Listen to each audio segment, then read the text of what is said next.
I work in labor and delivery. When a patient comes rolling in ready to deliver, we help them give birth, but then we don't know, are you COVID positive or are you not? And then we find out a week later, get a phone call like, hey, that patient you just took care of, she's COVID positive because her husband's positive, so now you're exposed. Hey everyone, George Oliphant here. Welcome to George the Rescue House Calls. Today we're visiting with a family we rescued way back in 2010. With two special needs children and a mother who is a nurse on the front lines. This family's positive attitude, resourcefulness, and togetherness is more essential than ever. Hi guys, how are you? Good, how are you? I'm, like all of us, just weathering the storm. But it's, I felt this was a great opportunity to catch up with people who I haven't seen or talked to. Social media, thankfully, I am able to see a little bit of what you guys are up to. Like, how long has it been? 9 years? I just couldn't believe that was before George the Rescue was even a thing. So as you were episode number 5, I was thinking of Phil just the other day because your birthday is October 13th. Am I right? Yeah. See, and it was your golden birthday. You were turning 13 that day. And I was like, holy smokes, we were wrapping up an episode on October 13th. We were in Chicago, and we're like, we'd done your garage and Phil's room, and people, and then the shed, and people talked to me about, all these years. What are some of your favorite episodes? I don't really have favorites because I love everyone we do it, but I'm like, one of the most impactful ever was the episode that we did at your house, and just the family that you guys are.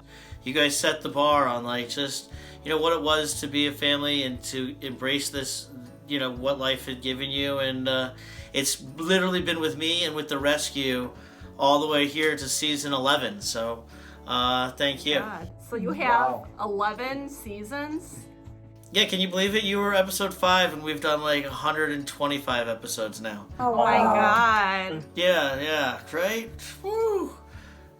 So, yeah, a couple more sensory rooms. Never to the level though of that room, the garage that we did for Danny and Alex with the beds that my friend Ryan made. Yeah. But what are you guys doing? What's I remember when I stopped in, not it was not for camera. We were visiting in Chicago, and we came over to see you guys. And Phil was just getting. I think you had just got your license, or you were graduating. You were getting ready for college. You were getting ready because I know Merceem, you were saying that you had to turn the garage maybe back into a garage because you needed to kind of rearrange things. Well, so whatever happened? Yeah, we could not do this because the great job you guys did it. So we made another spot outside, so we have 3 parking spots in front of the house now. Everyone still asks us like, how is the room still working out? Like every time we go to a Christmas party at my work, this one guy always says, so is the room still there, or did you turn it back into a garage? And I'm like, no, we still have the room, it's still there. And he's like, oh my God, you still guys have it. Kids love it a lot, and they spend a lot of time here, so for our family it's really worked it very well. So yeah. Oh, good. I mean, this is it's an unprecedented time across the board for all families, but your house is exceptionally full of movement and energy. Oh yeah. How are you guys doing? How are we doing? Through this. Yeah, exactly. Well, you want to just yell? Wine consumption has increased. Yeah. But yeah, it's hard because the kids don't have a schedule. Philip's doing online courses, and then Danny and Alex have online courses, but it's really hard to do therapy online. There's a social story that the teacher has given us to show them what it is, like put a mask on in public and everything. But Danny and Alex don't understand. They don't understand social distancing, so it is a challenge for us. No, I can only imagine. And you have a daughter now, right?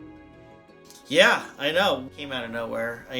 All these storks, they just fly around and they just drop kids. You guys know. It's like, one day there's another bundle at the doorstep. And so now we have 4 3 boys and a girl. Oh my God. And we're in the middle of potty training. You're a nurse, so like I know you're not on the COVID side, but everyone's affected by it. How are you doing, and how's your hospital, and what's the scoop? Well, because I work in labor and delivery, when a patient comes rolling in ready to deliver, we help them give birth, but then we don't know, are you COVID positive or are you not? And then we find out Right. a week later, get a phone call like, hey, that patient you just took care of, she's COVID positive because her husband's positive, so now you're exposed. So that is a frightening concept in labor and delivery. Of course. And then Yeah. the difficult part is if somebody is COVID positive, we separate mom and baby immediately, and they don't even get to bond. And then if dad is COVID positive, we tell them, okay, you could see the birth, but then you got to go home. So Right. it's a very different experience for first-time parents, for anybody who's having a baby now. Oh my gosh, I see these people on Instagram and they're pregnant or they have a newborn, and I'm like, oh my gosh, it's traumatic enough having a kid. Try having a kid under, these circumstances, and then like, no visitors in the hospital. It's just different. It's hard, it's stressful. It's stressful for being a nurse and then coming home and then you're, taking care of the kids. So everybody is undergoing a lot of different realities right now. Yeah, your house is never calm. No. And it's only more insane. So you're like, oh, hey, has everyone been cooped up all day? Great. Yeah, I'm just coming from a very stressful situation at a labor and delivery in the hospital and frontline COVID. I mean, you are truly a hero. And I really hope when all this is said and done, I know it's been said, but it needs to go into action, is that, people in the front lines, these healthcare workers, nurses like yourself, and they just need to be recognized and taken care of, as do teachers. I mean, geez, my wife and I are trying to get through this homeschool stuff, and you're losing our minds. And, so there's so many people that I think we hopefully are noticing what it takes to keep the world running, and it's really people like you, Teresa. So, thank you. If I had a hat, I would take it off to you. Oh, thank you so much. I mean, we do appreciate all the support. Oh, Alex wants to say hi. Say hi to George. Say hi. Hey, Alex. How's it hi. going, bud? Hi, George. You're Last time you you look saw good, him, dude. he was, how old were you? He's 17 now. So yeah, they've all, everyone's growing up. So getting older. And you're still plugging away. I'm still plugging away, trying. I grew a mustache, but I had to shave it for work. So do they still have the same beds?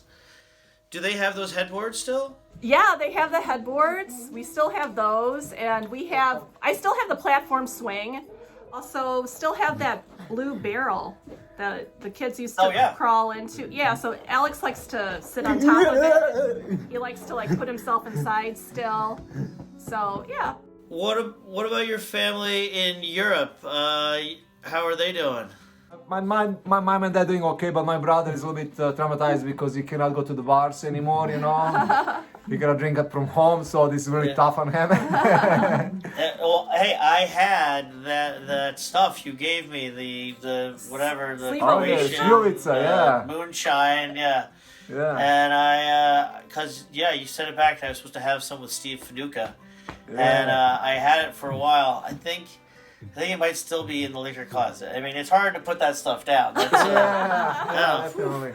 It'll take the paint off the walls. But let me know if you need some, I can maybe send you a bottle. Yeah. But I just wanna say something to make sure that I don't miss that. When we think of you guys, it's really a great memories that we have with you and all your team. Not just the job you guys did here, but how wonderful people you are. Very, very, very great experience and one of the good times that we had, at least, right? Yeah. So it was surreal. Yeah. It was so surreal. Oh, hold on. We lost you, George. Danny knocked down the camera. So yeah, anytime you guys are in town or close by, we will be more than happy to see you guys, so. Oh my God, I couldn't imagine coming to Chicago and not getting out to see you guys. Yeah. I honestly, I think of you often. It's not just saying it. You really are part of there is this George Rescue family with every family rescue, but you guys are the beginning. Like, you are those beginning episodes. It was like where we were like sink or swim, and we just wanted to make sure that we were doing, good things for good people, and you guys literally at the top of the list. And I think about Phil. I can't think of October 13th and not think of his birthday. I mean, it was, again, he was turning 13 on the 13th. Now it's just just you guys are very impressive, inspirational people, and keep on doing what you do, and we'll keep doing what we do. And I really I do look forward to my next trip to Chicago and seeing you guys all in person. Definitely. Yes. All right, it's good to talk to you. Thank you, George. Bye, guys. Thanks, you guys. Bye. Thank you for watching, and if you are looking for more inspiring George Rescue content, please subscribe to our channel.